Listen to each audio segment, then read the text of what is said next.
Samsung is launching the latest Galaxy Z Fold 8 and we are unboxing of lavender color.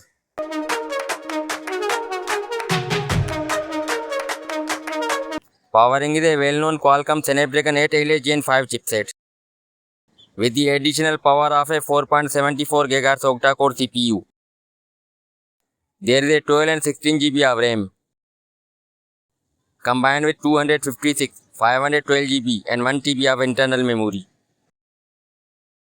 This Samsung Galaxy Z Fold 8, the main display is Dynamic LTPO AMOLED 2X touch screen with 7.6 inches screen size that will handle the Full HD resolution and 1828 by 2448 pixels with a 120Hz refresh rate and cover display 5.5 inches supporting the 120Hz refresh rate as well.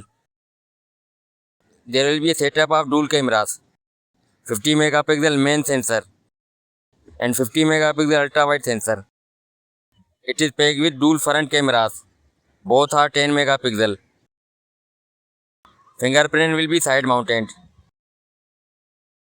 Battery is massive 4800 mAh with 45 watt fast charging.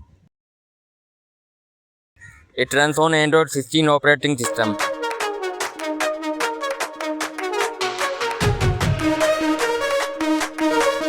That's all for now. Guys, subscribe my channel for more latest videos. Thanks.